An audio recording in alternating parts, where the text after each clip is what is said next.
Go back to your leaf blower, old-timer. You think you're going to smell a seized engine back to life? Brock Aldous said it loud for the room. 33 years old, branded jacket, a bore scope in one hand, and a $90,000 restoration contract with his name on it. A couple of his crew laughed. The old man he'd said it to was holding a push broom, and he did not laugh, and he did not leave. He set the broom against the wall instead. Otis Linkfist was 74. His job at the museum was to open the gates and sweep the floors. And for 6 years, nobody in that restoration bay had any reason to look at him twice. Faded coverall, railroad cap, 2 fingernails blackened so long ago, the black had become part of the nail. He'd heard the last crank of the engine from 40 feet away. The slow, wet, reluctant turn of it, and something in the sound had brought his head up and stopped him cold. The engine was a Maybach gasoline VI-12, and the hull around it was a genuine running Panza IV. The museum's centerpiece, up on blocks under the Worklights banner, already strung overhead, reading first start in 60 years for a donor event 3 days out. Brock's crew had cranked it for 2 days and got nothing. And now the lead specialist had delivered his verdict to the donors with the authority of a man whose restoration channel had 230,000 subscribers. The block was seized. A full pull and rebuild. 90 days. No smelling this one back to life. Otis closed his eyes and breathed in once. Slow through the nose. His hand drifted to a worn brass primer key clipped to his belt loop and found it without looking. "It's not seized," he said. Quiet to no one. "I can smell raw fuel where there ought to be fire. That engine's not dead. It's drowning, flooded and vapor-locked. She's turning too easy and too wet to be a locked block." He opened his eyes. "You've been cranking a flooded engine for 2 days and calling it a corpse." The laughter had stopped. Brock turned to find the source of the voice and took him in. The coverall, the cap, the broom against the wall, and didn't know yet what he was looking at. But the woman standing with the donors did. Dr. Helena Maddox had come to authenticate this restoration, and she'd stopped watching Brock a full minute ago. She was watching the groundskeeper's hand on that brass key, and the way he'd named a vapor lock before anyone had thought to check for one, and her face had gone very still. Because the man Brock Aldous had just sent back to his broom was about to do in under an hour. What a 6-figure contract in a bore scope had failed at for 2 days, and what it would cost him to be seen doing it. What it would drag up out of a coffee can he had kept shut for 50 years. Not one person under those work lights could have guessed. The museum opened its gates at first light, and for the last 6 years, the hand that opened them had been Otis Linkfist's. He came in before the crew, before the curators, before the donors in their good coats. He unlocked the main bay and walked the vehicle line in the gray quiet, and as he passed each cold hull, he laid one flat palm against it. The Sherman, the Hellcat, the long line of armor that had outlived the men who drove it. He'd been doing it so long he no longer knew he did it. If you'd asked him why, he'd have looked at you like you'd asked why he breathed. Steele, remembers, was the closest he ever came to saying it, and he only ever said it to himself. He was broad through the shoulders, or had been, before the years rounded them down. He favored his left hip on the cold mornings, which in Kansas was most of them. His hands told the truer story, and cracked across the palms like old harness leather. 2 fingernails permanently blackened, the knuckles built up thick from 50 years of breaking loose. What was rusted shut? They did not look like a groundskeeper's hands. Nobody at the museum had ever looked closely enough to notice. Clipped to his belt loop, he kept a brass fuel primer key worn smooth and gold at the grip.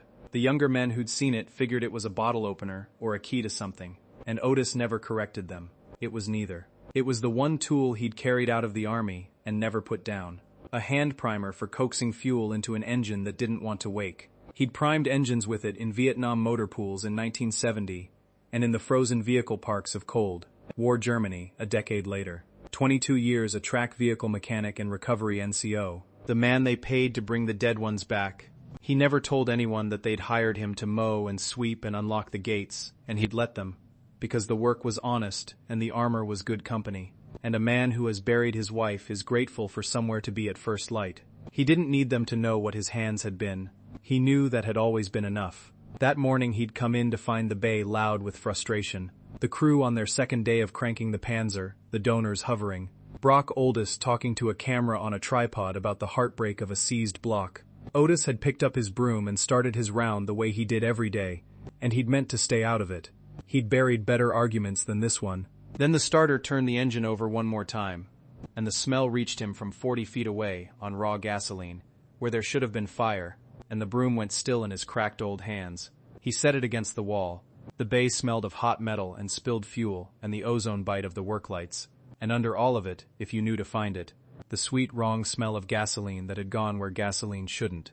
He stood at a folding table covered in branded tooling, a laptop open to engine management software, a bore scope coiled beside it, and he ran his crew with the calm of a man who had brought 100 dead machines back to life on camera. He had just spent his whole career inside diesel engines and software, and he had never once put his hands on a wartime gasoline for 12. And he didn't know what he didn't know. "Run it for the donors," Brock told the apprentice, and raised his voice for the room. "Last crank. I want them to hear it for themselves, so nobody thinks we gave up easy." The starter ground. The big engine turned over, slow, wet, reluctant, and did not catch. That, Brock said, turning to the donors with the gravity of a doctor reading a chart, is a seized block. You hear how it barely moves. 50 years sitting is 50 years of corrosion welding her solid. I can pull her and rebuild her. 90 days and she'll run like new, but there's no smelling this one back to life. He let that land. I know that's not what the banner promised. Otis had come closer. Not far, 15 feet. Broom left at the wall, hands loose at his sides. "She's not welded solid," he said. "She's drowning." Brock turned. "Excuse me? You hear her turn over? That's not a seized engine fighting you. A seized engine doesn't turn at all. It stops dead like hitting a wall." Otis nodded at the hull. "She's turning too easy and too wet. That's a flooded cylinder bank and a vapor lock in the fuel line. You've been dumping more fuel into an engine that's already swimming and wondering why she won't light." He said it plainly. "No heat in it. Pull your plugs on the left bank. I'll bet you they're soaked. A welded block leaves them dry." The room had gone quiet in a way it hadn't been a minute ago. The apprentice had stopped moving. Brock recovered with a laugh and turned it toward his tripod. "Who've got a bore scope and a 6-figure contract on this hull, old-timer? Go back to your leaf blower." Thinner laughter this time, a few of the crew not joining. "You think you're going to smell a seized engine back to life?" Otis didn't answer that. He stood in the bay with his cracked hands open at his sides and went still. The particular stillness of a man who has knelt at the side of a dead engine in the mud with people shouting at him to hurry, and learned that the engine does not answer shouting. It only answers the man patient enough to listen. He let the silence do the work. He had nowhere he needed to be. That was when Dr. Helena Maddox set down her clipboard. She'd said nothing the whole morning. She was there to authenticate the restoration for the donors, and authenticating was watching, and she'd been watching the wrong man for 2 days. Now she crossed the bay, careful around the cables, and she did not look at Brock. She looked at Otis, at the brass key on his belt, at the blackened nails, at the hands. "Say that again," she said. "About the plugs." "Left bank will be soaked," Otis said. "Wet, not corroded. She flooded the first day and they never cleared her. Everything since has just been drowning her deeper." Maddox looked at the Panzer a long moment. Then at Brock, "Pull the plugs on the left bank." "Doctor, with respect, I've authenticated my diagnosis." "Then it'll cost you 5 minutes to prove him wrong." She didn't raise her voice. "Pull them." And she turned back to Otis. "Let him listen." They pulled the plugs on the left bank. 8 of them passed down the line and laid on a shop rag under the work lights, and everyone came out wet, black and glistening, reeking of raw fuel. Nobody said anything. Brock picked one up, turned it in the light, and set it back down. "Soaked," the apprentice said before he could stop himself. "Soaked," Otis agreed. He was already moving. He moved differently now. The stoop was still there, the bad hip, the slow, careful steps. But his hands had stopped being an old man's hands the moment they reached the engine. They went where they needed to go without being told. He pulled the brass primer key off his belt loop and looked at the fuel system, and the room watched a groundskeeper read a 70-year-old German engine like a page in a book he'd been read before. "First thing, we stopped drowning her," he said. He wasn't lecturing. He talked the way a man talks when his hands are busy, and his mouth is just keeping the room company. "Pull the rest of the plugs, all of them. We're going to crank her with the throttle wide open and the ignition off. Clear the wet out of the cylinders. She'll spit fuel. Stand clear of the ports." Brock hesitated, then nodded to the crew. They did it. The engine turned over with the plugs out, and a fine mist of gasoline blew clear of the cylinders, and the wrong smell in the bay got sharper before it began finally to fade. Now she can breathe. Otis dried the plugs himself, one at a time, on the clean part of the rag, and gapped 2 of them by eye against the lamplight without reaching for a tool. Vapor locks in the line, heat soak, old fuel sitting too long. You can't crank your way through it, you have to prime past it. He held up the brass key. "This is older than your laptop. It still works." He worked the hand primer at the fuel pump, slow and even, his eyes half closed, counting something under his breath the way other men pray. He was feeling for the moment the line went firm under his thumb. Fuel reaching the carburetors clean, the air pushed out ahead of it. The apprentice leaned in despite himself. How do you know when it's line? You'll feel it change. Goes from soft to solid like a pulse coming back. Otis kept priming there. His thumb stopped. She's got fuel now. Plugs back in. And then somebody works that throttle gentle while I tell you when they reset the plugs. Otis set the timing by the sound of the crank alone, head tilted, the same listening stillness, adjusting by a hair, then a hair less. Crank her, he said. Don't chase her. Let her find it. The starter turned. The big Maybach coughed once, twice, a wet, stuttering protest. Otis lifted one hand. Wait, and the crew waited. And on the third turn, the V12 caught. It caught, and it held. 60 years of silence broke open into a deep, uneven idle that smoothed breath by breath into the stove sound that engine was built to make. 12 cylinders of 1940s German engineering, rolling over under its own power for the first time in most of the living memory in that room. The hull trembled on its blocks. The work light shivered. The banner overhead that said first start in 60 years was against every expert verdict in the 12 building telling the truth. Otis stepped back. He didn't smile. He looked at the engine the way you look at someone you've just talked back from a bad place. And he laid one cracked palm flat on the warm cowling for a second. The way he laid it on every cold hull at first light. Except this one was alive now, and it had not been an hour ago. The apprentice was staring at him. The donors were on their feet. Dr. Maddox had a hand over her mouth. And Brock Aldous stood at his folding table, full of branded tools and a laptop that had been certain, and watched a man in a railroad cap do with a brass key in his bare hands what $90,000 had declared impossible. He killed nothing, said nothing, for a long moment. Then he walked over, and the camera on the tripod kept running, and there was nothing left in his cat. Face of the man who'd said leaf blower. I told you to go back to your broom, Brock said. Quiet now, just for the near ones, though nearly covered it anyway. I looked at the coverall, and I decided what you knew. I've never been that wrong about anybody in my life. You weren't wrong about the engine, Otis said. You just never met this kind. Diesels don't lie to you the way these old gas mills do. You'll learn her. He nodded at the apprentice. He's the one you ought to be teaching this to, not me. I'm nearly done. He's just starting. He was already trying to hand the moment away, already turning back toward the wall where his broom was leaning, trying to fold himself back, down into the man who swept the floors before anyone could make this into something about him. Mr. Linkfist, Dr. Maddox said. She had her clipboard again, and on it somehow was the museum's volunteer file. Before you go, I need to ask you about something. Otis stopped. He didn't turn all the way around. I authenticate restorations, Maddox said, which means before I sign anything, I read everything, including who's been near the vehicle. You're on the museum's veteran volunteer roster. I pulled it while the plugs were coming out. She looked at the file, then at him. Otis Linkfist, Army 69 to 91, Track Vehicle Mechanic and Recovery NCO. She paused, and there's a citation attached. Do you know your file has a citation in it? The bay had quieted under the engine's idle. The apprentice had reached over and throttled it down to a low rumble so people could hear. I know what's in my file, Otis said. I wrote my dissertation on field recovery in your era. Maddox's voice had changed. The curator's authority gone soft around the edges with something closer to awe. What you just did. Clearing the flood. Priming past the vapor lock by feel. Timing by ear. That's not a hobby. That's doctrine.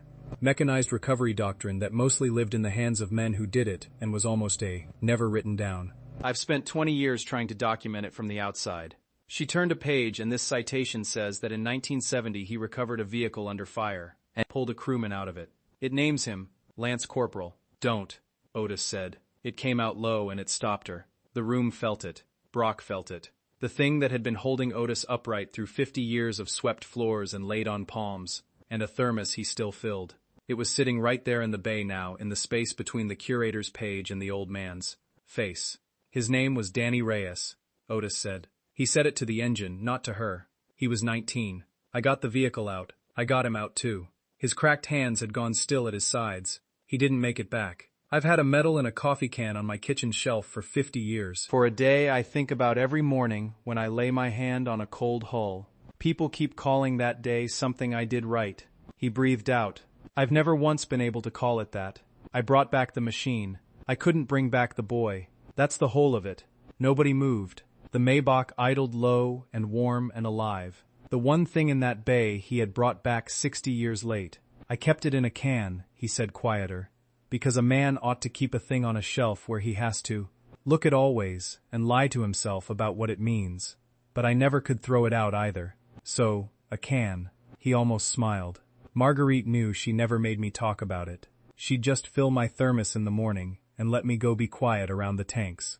2 years she's been gone, and I still fill the thermos. I expect you understand a thing like that doesn't have much to do with coffee. Dr. Maddox closed the file gently, like shutting a door on a room that ought to be left as it was. Mr. Linkfist, she said, I came here to authenticate a tank. I'd like to authenticate something else if you'll let me. She glanced at the running engine, then back at him. This museum has been paying you to mow grass while a man who carries undocumented recovery doctrine in his hands walks the line every morning. That ends today. We have a master technician program, a teaching role, restoring these vehicles and training the people who will restore them after. It's paid. It's yours if you'll want it. You wouldn't be a volunteer anymore. You'd be the reason the young ones learn to listen before they shout. Otis looked at the apprentice who was watching him, the way you watch a door you didn't know was in the wall. Then at the engine, then for a long moment at his own hands. Danny was going to be a mechanic, he said, after he told me that the week before, said his uncle had a shop. He turned the brass key over once in his fingers. I've spent 50 years not teaching anybody this, because teaching it felt like saying the day was worth something, and I couldn't get there. He looked up at Maddox. Maybe the boy who's just starting is a better place to put it than a coffee can. Is that a yes? She asked. That's a yes, Otis said. The donor event went ahead 3 days later, and the Panza IV started on the first crank, the way a healthy engine does once someone has taught it how to breathe again. But that is not the part Otis remembered. The part he remembered came after, in the slow gold hour, when the donors had gone, and the lights came down, and the bay emptied out, and the big engine ticked as it cooled on the line.